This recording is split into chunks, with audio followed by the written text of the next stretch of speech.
Good evening. In the news tonight, a petition drive on the Vincennes School Corporation's building plan will get underway on March 8th. And Attorney General Alberto Gonzalez is urging Congress not to stop President Bush's domestic eavesdropping program. In sports, Pittsburgh is a title town once again after the Steelers won their 5th Super Bowl. And it's turning out to be a special season for the Los Angeles Clippers. Newscenter 22 is next.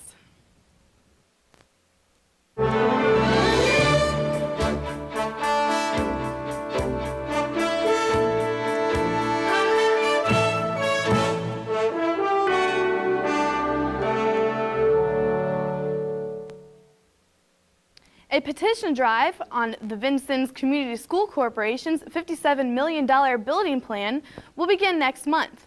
The school board voted this morning to accept the remonstrance petition against the project, setting the stage for the petition process. A petition drive that will decide the fate of the project will begin March 8th and end on April 10th. Petitions can be picked up at the county auditor's office beginning March 8th. The building plan includes the construction of the 2 new elementary schools, a new middle school, and the moving of the football field to Lincoln High School. Opponents of the project say the resulting impact on property taxes would be too much for those on fixed incomes. Supporters say the school that would be replaced are dangerous, too old to repair, or not good learning environments. Knox County Sheriff's deputies arrested 2 juveniles early Saturday morning in connection with a break-in at a home north Brulette Road. The homeowners told police they were awakened by a noise around midnight. When they went to investigate, they found 2 teenagers in the house.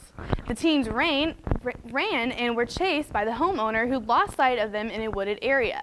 A deputy later stopped in an SUV on State Road 67 near Church Road containing 2 juveniles who matched the description of the burglars. The homeowner identified them as the 2 teens who broke into his home. The 16-year-olds are charged with residential entry and are being held in the Southwest Indiana Youth Village. Knox County Sheriff Steve Luce says he wants to lease 12 new vehicles for his department. Luce says maintenance on the department's aging patrol cars totaled over $32,000 last year, and the department has spent $5,000 so far this year. The sheriff says the lease payment for the 9 cars and 3 SUVs would come from drug seizure money and the maintenance budget. The 3-year lease would total just under $222,000. Knox County Commission President Dr. Jerry Brocksmith says Luce must work out a funding mechanism with the county council before the commission can approve the lease. Knox County has about 2 months to bring 35 of its 36 polling places into compliance with the Help America Vote Act. The exact cost is unknown at this time. The changes are required to improve handicap access to polling stations. The county could have federal funding withheld by if it is found to be in non-compliance. Meanwhile, Knox County Clerk Brenda Hall says a number of voting locations will be different for this year's election. Voting locations are being changed because there is nothing that can be done to bring the old sites into compliance with federal regulations. The Knox County Commissioners learned this morning that all of the county's electronic voting machines suffered some smoke damage in the Hillcrest Building arson fire in January. The machines had been stored on the top floor. County Clerk Brenda Hall says representatives of Microvot have inspected the machines. Aside from the discoloration of the voting screens, she says they believe the machines are still functional. Meanwhile, Hall told the commissioners today that they need to start thinking about replacing the county's voting machines since Microvot will be phasing them out by 2008. She says parts will be unavailable after that time. The voting machines are 12 years old.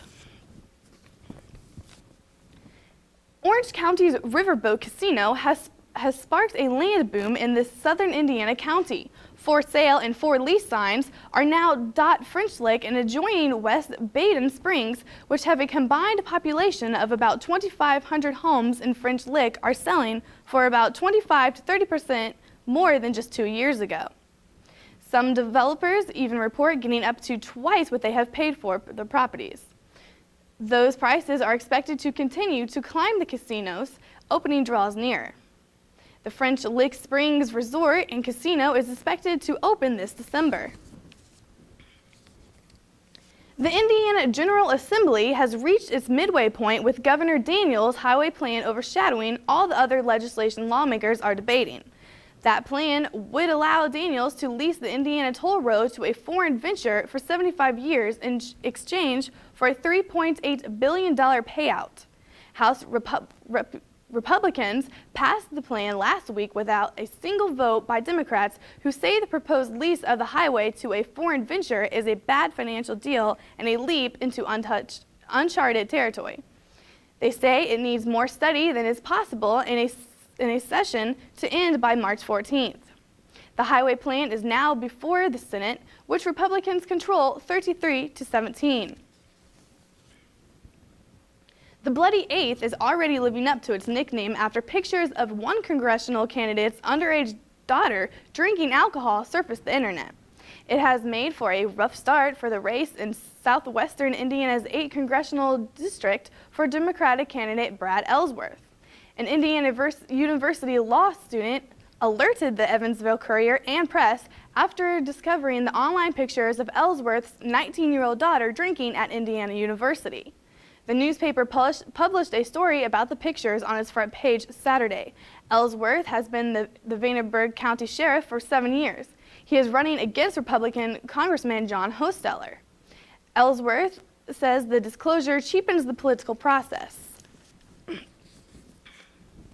Officials in Martin County are reconsidering a time zone switch approved last month by the Department of Transportation due to growing concern about its impact on the Crane Naval Surface Welfare Center. Workers at the base, which is southern Indiana's second largest employer, says they wanted to remain on Eastern Time and not to move to Central Time. On January 18th, the U.S. Department of Transportation granted requests by Martin County and 7 other Indiana counties to move to Central Time on April 2nd. A Crane worker representative told the Martin County Commissioners last week that many base workers believe to move to Central Time would complicate dealings with customers on Eastern Time. The commissioners say they will set a date for a new Republican hearing on the time zone change during their February 14th meeting. Pediatricians in Indiana are concerned about the spread of childhood obesity. The Indianapolis Star reports doctors are treating a growing number of overweight children for medical conditions typically associated with what their grandparents face: clogged arteries, high blood pressure, diabetes, and severe joint pain. Experts say the many factors are to blame for child obesity: overeating, lack of exercise, the wide availability of fatty foods, an increase in TV watching and video game use, among with a general lack of attention to the problem. Health surveys indicate at least 15% of Hoosier teens are obese and nearly another 15% are overweight nationally. Experts estimate that 13% of the U.S. kids are obese. Vincennes Mayor Terry Mooney has appointed Stephen Gray to serve on the Vincennes City Police Merit Commission. Gray, a former city councilman, will replace George Ford. The 3-member commission makes decisions on hiring, firing, promotion, and discipline with the police departments. CSX Railroad employers are working in the area of 1st Street, 2nd Street, and Vincennes University as the first steps in the process of reopening the 1st Street Railroad crossing. Mayor Terry Mooney says the 1st Street is expected to be opened to the traffic from Vincennes University to Main Streets by the end of the construction season. Main Street in Vincennes will be closed between the 1st and 2nd Streets for most of the day Tuesday. The Vincennes Sewer Department will be doing some work at that location. Still to come on Newscenter 22, jury selection is underway in the sentencing phase of an admitted al-Qaeda terrorist. And nation's largest long-distance phone companies reportedly are cooperating with the government's wiretapping program. Stay with us.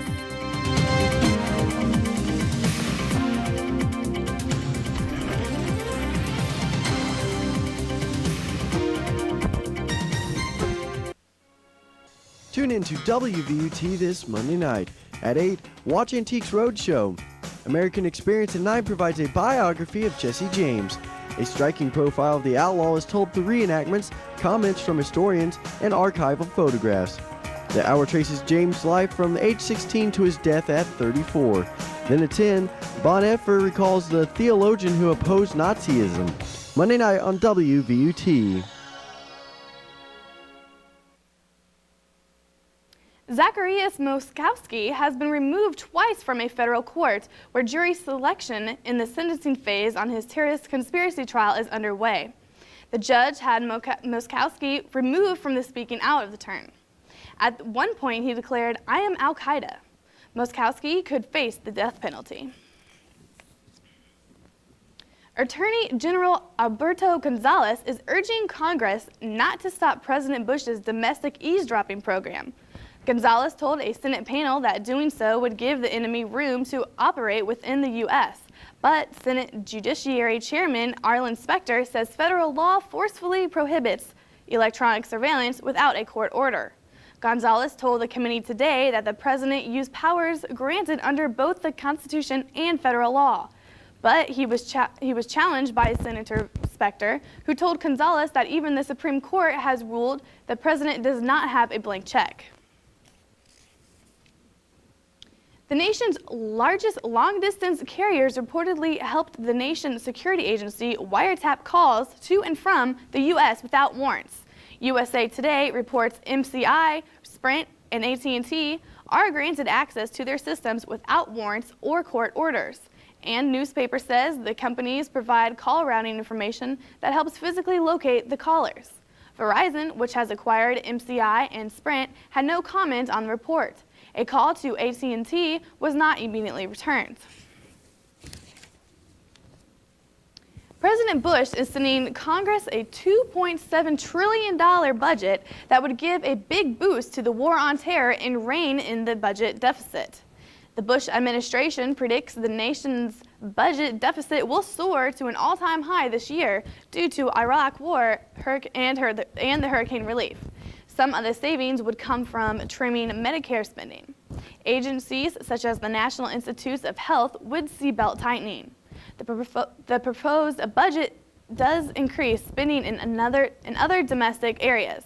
It provides for developing alternative fuels, expanding health savings accounts, and training thousands of math and science teachers. If you drive, you know it. Gas prices are up. And with the big oil companies reporting record profits, some members of Congress are considering options they say will bring prices and profits back into line. Gary Neuenberg has more information from Washington. With the national average price for regular at $2.36 this week. It's going to take more to fill this take up. Members of Congress worry about the impact on their constituents. The pain felt by consumers from these price increases is real and it's growing. This at a time when oil companies are reporting record profits, ExxonMobil posting the biggest in American history. So I am somewhere between impressed and astounded by these profits. The Senate Judiciary Committee wanted to talk to oil industry executives about their big corporate mergers and the impact on prices, but invitations were declined. If we need to issue subpoenas, we can do that too. The industry says it invests heavily in exploration and argues its profits are not out of line. In the past 5 years, the oil industry has earned about 5.8 cents on the dollar. The rest of U.S. industry, 5.5 cents on the dollar. A Government Accountability Office study February 1st concludes oil industry mergers have caused higher prices, leading some senators to question whether merger regulation is sufficient. It just may be time to legislate in this field with what is going on. Another challenge, worldwide supply is having trouble keeping up with demand. Our biggest problem is simply crude oil. Bluntly, we don't have enough of it, and we rely too much on it. The President's State of the Union goal: to replace more than 75% of our oil imports from the Middle East by 2025. Resonates with analysts who think Americans have their heads in the sand when it comes to oil dependence. This is a crisis that in my opinion, is almost on the level of a major war. Lieb says Congress should give tax breaks to companies trying to develop energy alternatives. Congress is likely to consider a number of options in the weeks ahead, none of which is likely to lower your price at the pump in the immediate days ahead. Gary Nierenberg, CNN, Washington. European and Muslim politicians are pleading for calm amid increasingly violent protests over cartoons depicting Islam's prophet Muhammad. At least 4 people were killed in Afghanistan when security forces opened fire today on demonstrators in Iraq. Demonstrators burned Danish, German, and Israeli flags. In Denmark, businesses are feeling the impact of a Muslim boycott. Militants attacked a U.S. military patrol in Afghanistan today and killed 1 American. It happened near a central Afghan city where protests erupted today over the publication of cartoons depicting the Prophet Muhammad. But a U.S. spokesperson doesn't believe the 2 events are connected. 2 Afghans died and several were wounded during the cartoon protests. Separately, the military says a suspected insurgent has been killed and 2 police officers wounded. That clash also involved U.S. troops and occurred near a crossing point at the Pakistan border.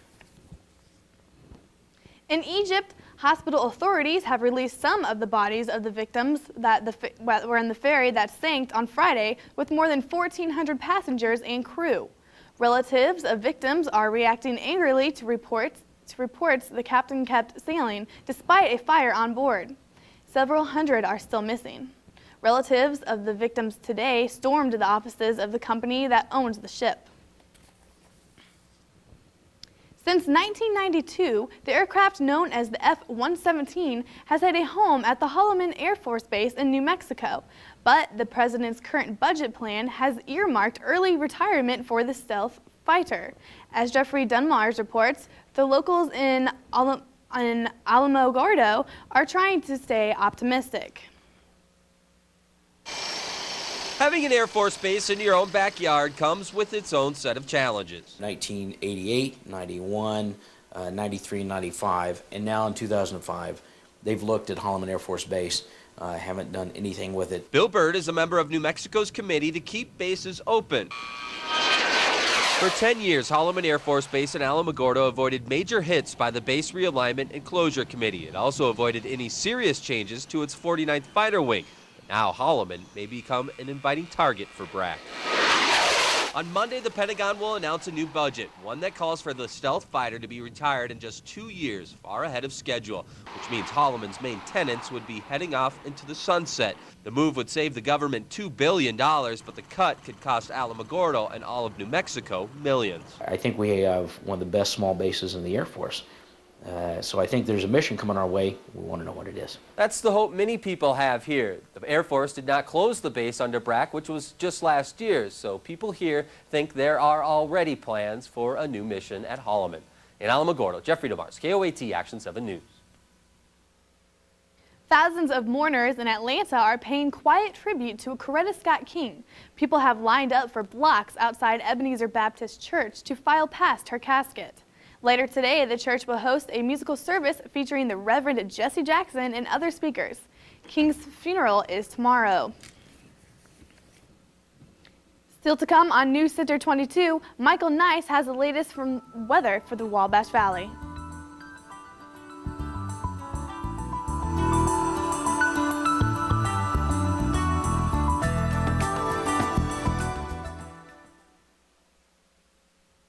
Next time on Austin City Limits, 2 unique bands from the indie rock scene, Death Cab for Cutie.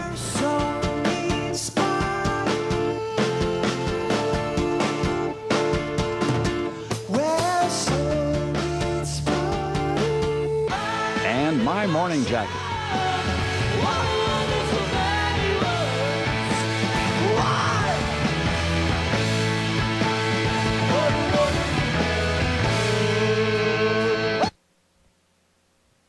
Well, Michael, we were able to enjoy the sunny skies today. Will we be able to look forward to sunny skies this week? I think so, Kristen. I think the sunny skies and mild temperatures will continue at least through the first part of this week. Good evening, everybody. And as we take a look outside the TV 22 studios, currently we have sunny skies and 39 degrees. Wind chill, or the wind is at west 10 miles per hour. Wind chill is slightly cooler at 32 degrees, and the barometric pressure is at 30.15 and falling. Some temperatures around the viewing area. Sunny skies all around the Wabash Valley. Currently in Washington, 41 degrees. Bicknell has 40 degrees, and in Decker, down south, 39 degrees. Also across the river in Lawrenceville, 39 degrees. Now nationally, we can see this mild trend of temperatures across the continental United States. Up in Pittsburgh, 30 degrees and clear skies for the celebration today of the Super Bowl champions. Down in Miami, 71 degrees. And out west, we can see that 61 degrees for San Francisco, California. The cold spot today in the United States, 13 degrees for International Falls, Minnesota, and the warm spot 77 down in Brownsville, Texas. Now, if we take a look at the surface map, we can see not a whole lot of weather going on around the nation. High pressure has dominated most of the continental United States, with it centered over the Rocky Mountain area. If we look down in the upper state New York, we can see some lake effect snow affecting Buffalo and also Albany. Down south, though, in the Gulf of Mexico, low pressure with a warm front has brought about some snow showers, also a little bit of snow and ice mix along with that might be moving its way up into the Ohio and possibly the Wabash Valley, bringing us a chance for some rain and possibly snow later on in the week. And as we take a look at the forecast, we can see that for tonight, mostly clear skies, low of 21 degrees. For tomorrow, partly cloudy, high of 39. And for tomorrow night, partly cloudy skies, low of 22 degrees. For Wednesday, 36 degrees the high, cloudy skies, and 22 the low. For Thursday night, partly cloudy skies, the high of 35 and the low 28. And for Friday, a rain 36 degrees and the low of 25. Not much accumulation expected, though, in form of snow. And Kristen, that's a look at your weather forecast. Thank you, Michael. Newscenter 22 will be coming back with Amy Reef. We'll have the latest from the world of sports.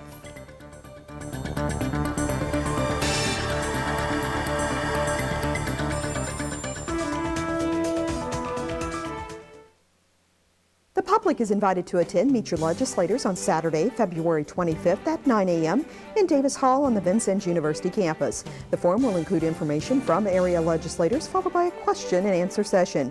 Viewers can phone in their questions the day of the show to 812-888-5334 or send your email questions to wvut@vinu.edu. Our live broadcast begins at 9 a.m. The show will be rebroadcast that same day on WVUT at 5 p.m. Steelers get one for the thumb. Good evening, everyone. For TV 22 Sports, I'm Amy Reef. They can forget about the 4 recent home losses in the AFC Championship and the 26-year title drought. They can also forget about watching the bus rumble down Heinz Field again. The Pittsburgh Steelers have finally won their 5th Super Bowl by downing the Seattle Seahawks 21-10 in Detroit yesterday. Pittsburgh joins the Dallas Cowboys and San Francisco 49ers as the only teams to win 5 Super Bowls. Steelers running back Jerome Bettis announced after the game that he was ending his 13-year career. It is an ending. This is it's been an incredible ride. You know, I decided to come back to win a championship, and mission accomplished. So with that, I have to bid a farewell. The Steelers did it with a lot of help from Willie Parker, Antoine Randall L., and Super Bowl MVP Hines Ward. Parker set a Super Bowl record with a 75-yard touchdown run that put Pittsburgh ahead 14-3 just 22 seconds into the second half. The Seahawks closed to within 14-10 before Randall L. became the first wide receiver to throw a touchdown pass in a Super Bowl. Needless to say, there was jubilation in the streets of Pittsburgh following the Steelers' Super Bowl win.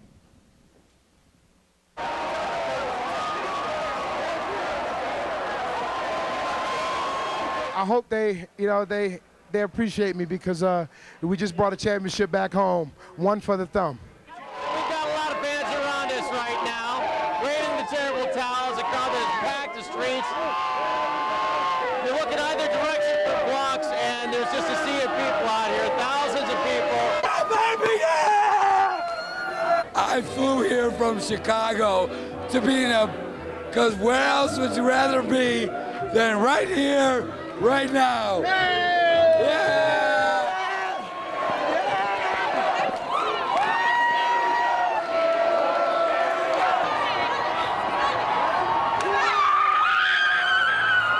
Probably the best thing in my life. Besides, there's nothing that can even come close to this.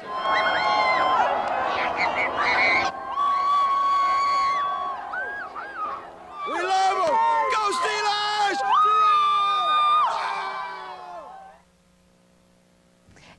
be Dome Sweet Dome for the New Orleans Saints next season.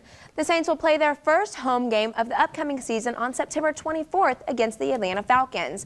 The Saints had to play their entire 2005 home schedule on the road because of Hurricane Katrina. New Orleans will start the season with 2 road games before heading home. The Oakland Raiders expect to interview Pittsburgh Steelers offensive coordinator Kevin Whisenhunt for their coaching vacancy. Whisenhunt is in his 9th season as an NFL assistant coach and 2nd season in charge of Pittsburgh's offense. Oakland has been without a head coach since Norv Turner was fired a month ago after a 4-12 season. This is turning out to be a special season for the Los Angeles Clippers. The Clippers are 11 games over 500 for the first time following a 115-113 overtime win at Toronto. Sam Cassell forced overtime with a 3-pointer before scoring 6 points in the extra session. Elton Brand dropped in 30 points and Cassell added 27 in the Clippers' 8th victory in 9 games. The last time the franchise was 11 games over 500 was 30 years ago when it was known as the Buffalo Braves. Also in the NBA, New York was a 93-89 loser to Houston in Jalen Rose's first game as a Knick. Rose had 16 points and a season-high 11 assists 2 days after being acquired from Toronto. But the Knicks lost their 5th in a row. Tracy McGrady scored 23 points, David Wesley finished with 19, and Yao Ming added 15 in the Rockets' 3rd straight win. 4 of the NBA's 6 division leaders are in action tonight. The Miami Heat try to add to their Southeast Division lead when they take on the slumping Boston Celtics. The Heat look to bounce back after their 4-game winning streak ended at New Jersey on Saturday. The Celtics have dropped 5 in a row and are 4-19 on the road. Connecticut still tops the Associated Press men's basketball poll, picking up 68 of 72 first-place votes following wins over Pittsburgh and Indiana last week. Duke is number 2 again, ahead of Memphis, Villanova, Gonzaga, Texas, Florida, George Washington, West Virginia, and Illinois round out the top 10. J.B. Holmes has completed an easy victory in only his 4th PGA event. The Tour rookie fired a 6-under par 66 for a 21-under total, 7 strokes better than 5 others. Holmes turned it into a rout with a 5-shot swing on the 15th hole. He eagled the hole while Ryan Palmer carded a triple bogey. The win is worth $936,000, making him the fastest million-dollar earner in PGA history. Tiger Woods continues to be a sure thing in the playoffs. Woods is 13-1 worldwide in official events decided by a playoff after he knocked off Ernie Els to take the Dubai Desert Classic yesterday. Woods into the water. And finally, in sports, you won't have to get up quite so early this year to get to the Indianapolis 500. Because Indiana is moving to daylight savings time, the start time for the race has been pushed back to 1 p.m. local time. That's so the start time for the network TV broadcast remains at the same time. And Kristen, that's a look at sports. Thank you, Amy. And that's all for this evening. For Michael Nice and Amy Reef, I'm Kristen Miller. Good night.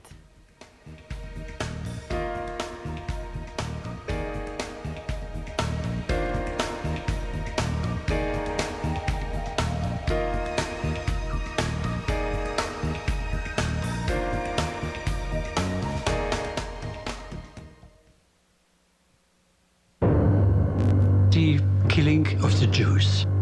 Well, that was well known in the Bonhoeffer family, and you couldn't just be silent. While so many in the Church of Germany embraced the Nazis, one young pastor refused.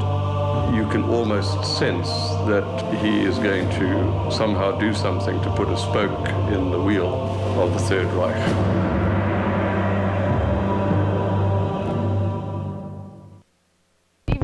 For Michael Nice and Amy Reef, I'm Kristen Miller. Good night.